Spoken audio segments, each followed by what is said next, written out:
नस्र मिनल्लाहि व फतहुन करीब की मानंद अल्लाह की तरफ से गैबी मदबी मदद पर तकिया करने वाली फ़लस्तीनी कौम को आज आलमी अदालत इंसाफ से एक बड़ी कामयाबी नसीब हुई है। मुस्लिम ममालिक न सही लेकिन एक अफ्रीकी मुल्क ने इंसानियत पर ढाए जाने वाले बदतरीन जुल्म सितम के खिलाफ आवाज़ बुलंद की और फ़लस्तीनियों का मुकदमा आलमी अदालत में बेहतरीन तरीके से लड़ा। ये केस आलमी अदालत में ले जाने वाला मुल्क जनूबी अफ्रीका था, जिसमें फ़लस्तीनियों की नस्ल कुशी का इल्ज़ाम इसराइल पर आयद करते हुए मुकदमा दायर किया था और 11 और 12 जनवरी को होने वाली समाअत में जनूबी अफ्रीका और इसराइल ने दलाइल पेश किए थे। जनूबी अफ्रीका ने इसराइल पर नस्ल कुशी के इल्ज़ाम आयद किए थे, जबकि इसराइल ने इन इल्ज़ाम को झुठलाते हुए केस रद्द करने की दरख्वास्त की थी। आलमी अदालत ने इन दोनों दिन की समाअत के बाद केस का महफूज फैसला किया और आज वो महफूज फैसला सुनाया और उन्होंने इसराइल की न सिर्फ केस को खारिज करने की दरख्वास्त दी है बल्कि इसराइल के खिलाफ नस्ल कुशी का मुकदमा चलाने का ऐलान भी कर दिया है। 17 रुकनी पैनल में से 16 जजेस मौजूद थे और सदर आलमी अदालत इंसाफ ने यह फैसला सुनाया है। आलमी अदालत इंसाफ के 15 जजेस ने फैसले की हिमायत और 2 ने मुखालिफत की है, जबकि आलमी अदालत इंसाफ के हंगामी इकदाम 15-2 की अक्सरियत से मंजूर हुए हैं। आलमी अदालत इंसाफ ने फैसले में कहा है कि हमास हमले के जवाब में इसराइली हमलों में बहुत जानी और इंफ्रास्ट्रक्चर का नुकसान हुआ है। अक़वाम मुत्तहिदा के कई इदारों ने इसराइली हमलों के खिलाफ करारदादें पेश की हैं और आलमी इदारा इंसाफ ने गज़ा में इंसानी नुकसान पर तशवीश जाहिर की और कहा है कि गज़ा में इसराइली हमलों में बड़े पैमाने पर शहरियों की अमवात हुई और अदालत गज़ा में इंसानी अलमिया की हद से आगाह है। आलमी अदालत इंसाफ ने करार दिया कि जनूबी अफ्रीका के आयद करदा इल्ज़ामात में से कुछ दुरुस्त हैं और इसराइल के खिलाफ नस्ल कुशी मुकदमे में फैसला देना अदालत के दायरे इख्तियार में है। आलमी अदालत इंसाफ ने गज़ा नस्ल कुशी केस मुअत्तल करने की इसराइली दरख्वास्त मुस्तरद कर दी है और करार दिया है कि इसराइल के खिलाफ नस्ल कुशी केस खारिज नहीं करेंगे। ये एक बहुत ही अहम डेवलपमेंट है, इंतहाई अहम पेशरफ्त है और अब देखना यह है इस पर किस हद तक अमल दरामद होता है। जैसे जैसे साइफर केस अपने मंतकी अंजाम को पहुंच रहा है, वैसे ही वकील सफाई यानी बानी पीटीआई और शाहमूद कुरैशी के वकला मुख्तलिफ टेक्निकल पॉइंट्स, हीले बहानों और गैर हाजिरियों के जरिए इस केस को लटकाने की कोशिश भी कर रहे हैं।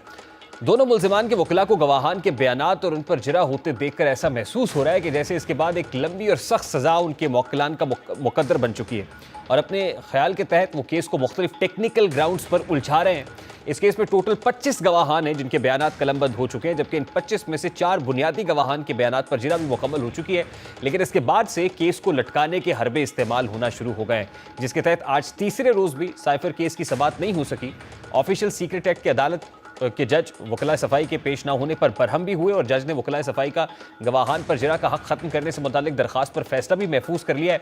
खुसूसी अदालत उल हसनात जुल्कुरनैन ने अडयाला जेल में साइफर केस पर समाअत की और मुल्ज़िमान के सीनियर वकला आज भी अदालत में पेश नहीं हुए। उनकी जगह मुआविन वकला कमर इनायत राजा और खालिद यूसुफ अदालत पेश हुए। अदालत ने इस्तफसार किया कि मुल्ज़िमान के सीनियर वकला किधर हैं। मुआविन वकील ने जवाब दिया कि सिकंदर जुल्कुरनैन के दांत की सर्जरी है और ऐसा नहीं कि हम जानबूझकर इल्तवा मांग रहे हैं। प्रोसिक्यूटर जुल्फ़िकार अब्बास नकवी ने कहा कि अगर वकला सफाई रोज़ ही नहीं आएंगे तो हमें किस बात की सज़ा है कि रोज़ाना सुबह आ जाएं।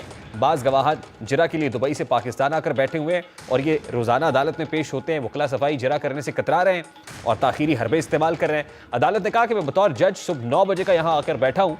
मुल्ज़िमान ने फैमिली से मुलाकात और वकला से मुशावरत के लिए वक्त मांगा, अदालत ने दिया। वकला सफाई ने जिरा के लिए इल्तवा मांगा, अदालत ने वो भी दिया।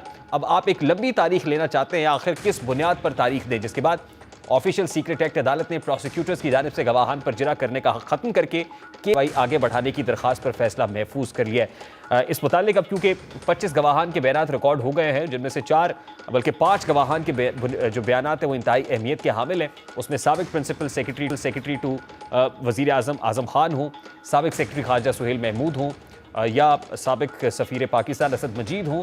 इनके बयानात इंतहाई अहमियत के हामिल हैं और इन बयानात को देखते हुए लगता है कि जो सीक्रेट एक्ट की सेक्शन 5 है उसके तहत जो सब सेक्शंस आगे 4 हैं उनके मुताबिक कहीं 2 साल की सज़ा मेंशन्ड है और फिर कहीं 14 साल और फिर सज़ाए मौत जैसी सज़ा भी इस केस में हो सकती है। तो केस बड़ा इंपॉर्टेंट है, बड़ा क्रूशल है, लेकिन पाकिस्तान तहरीक इंसाफ के वकला की जानिब से सुस्त रवि का मुजाहरा किया जा रहा है। इस वक्त पाकिस्तान तहरीक इंसाफ के वकील रहनुमा खालिद यूसुफ हमारे साथ मौजूद हैं, उनसे बात करते हैं। अस्सलाम वालेकुम खालिद यूसुफ साहब, बहुत बहुत शुक्रिया आपके वक्त के लिए। आज भी पाकिस्तान तहरीक इंसाफ के वकला की जानिब से इल्तवा मांगा गया। ये केस इंतहाई अहमियत का हामिल और जिस तेज़ी से आगे बढ़ रहा है, अब उसमें आपके नज़दीक, आपकी दानिश में क्या पीटीआई के वकला ये देख रहे हैं कि कम से कम 2 साल की सज़ा या फिर जो है इसमें 14 साल की सज़ा या फिर उम्र कैद या सज़ाए मौत हो सकती है? तो क्या ये देखते हुए, फोर्सी करते हुए सुस्त रवि का मुजाहरा किया जा रहा है? देखें, साइफर केस पाकिस्तान की तारीख के अंदर ये एक फर्स्ट इम्प्रेशन का केस है। इससे पहले पाकिस्तान की तारीख के अंदर ऐसा केस कभी भी नहीं हुआ और मेरे ख्याल से शायद दुनिया की तारीख के अंदर भी किसी भी साबिक वज़ीर आज़म पे इस तरह का और साबिक वज़ीर ख़ारजा के ऊपर इस तरह का केस नहीं हुआ है।